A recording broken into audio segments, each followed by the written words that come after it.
Wonder about the visibility that you have for the business at the moment. As bad as the first quarter might have been, how much worse will the second quarter be?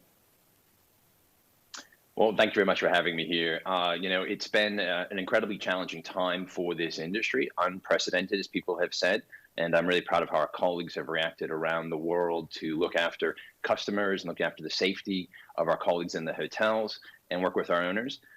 As you noted, we had a good start in January and February. Then RevPAR was down 55% in March, going to be down 80% in the month of April. And that's a fairly consistent trend around the industry. And so clearly it's a very, very challenging time. We have limited visibility going forward on what's going to happen in terms of revenue growth, because it's all really contingent upon what happens with lockdowns, what happens with hotels being allowed to reopen in many countries, and what happens with travel. But it's a long-term investment that you make in real estate and hotels, and we've been through this challenge in the past. And it's a very, very resilient business from an IHG perspective and across the board, too. So we're confident in the long term. And right now, we're making sure that we're positioning our company to get through the next few months, the next challenging time frame, and working with our owners and colleagues around the world to make sure they get through this. So, Keith, we have heard now from IAG as well as Ryanair that they see a return to relatively normal flight schedules in July. Is that sort of on par with when you expect people to come back and rent rooms in your hotels?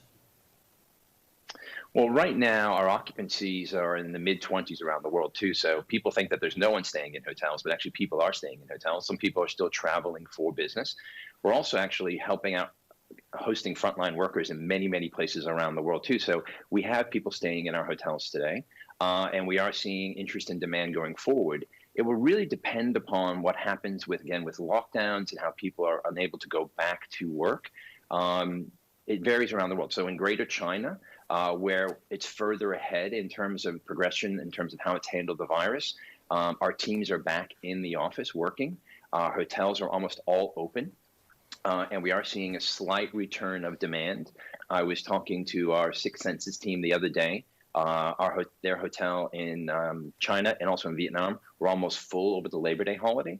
So you see there is that rising level of demand and interest in travel, but it's going to take a while. And I think we have very, very limited visibility. And I think what will come back first is domestic businesses. And that's principally what IHG has. While we're in 100 countries and territories, 85 to 90% of our businesses are basically domestic. So big business in the United States, here in the UK, in Greater China, Australia, places like that too. So those domestic businesses will recover faster, I think, than the international long haul.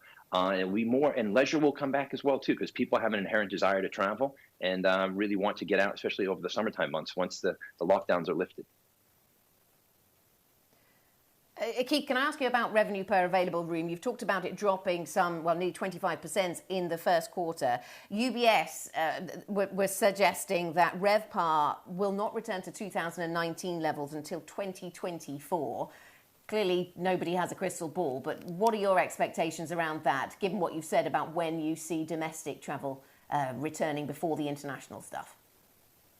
Yeah, excuse me, I was on a CEO roundtable on Zoom the other day. And we were all talking about this, and we said all of our crystal balls are a bit murky at the moment because really no one knows. Candidly, we're not really sure when revenues will recover. We do fundamentally believe, having been through the financial crisis and having been through 9/11, those were real shocks to demand for a period of time. And then the industry did recover. Remember, after 9/11, no one thought they would get back on planes. But then we got used to taking our shoes off in the United States and increased security and not meeting friends and loved ones at gates. And we had a record decade of travel. And the same thing happened after the financial crisis, too. So I think it will come back. It will take time, though. So I think, you think about how will it progress. You'll have domestic travel come back before international travel.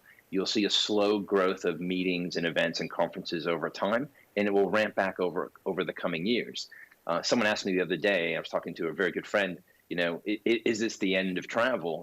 Is technology going to replace this? And whether it's Zoom or Teams, that may replace conference calls, but that's not going to replace big conventions, big meetings and events. And it definitely doesn't replace leisure travel. So it will come back over time.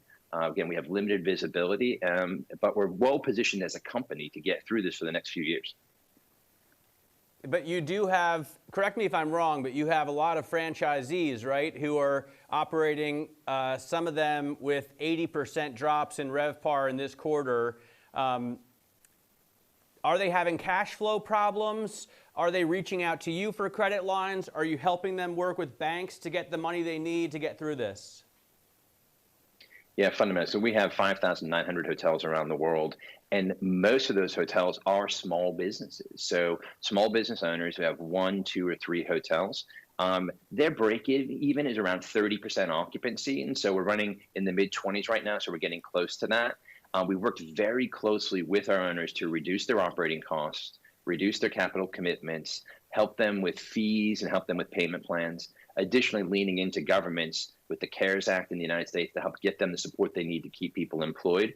So the health and the well-being of our franchise is fundamental to us. So it's looking after the safety and security of our guests, making sure that we can operate in the new normal, and also making sure our franchisees, their financial security is looked after as well too. So thank you for bringing it up. It's crucial for what we're doing right now.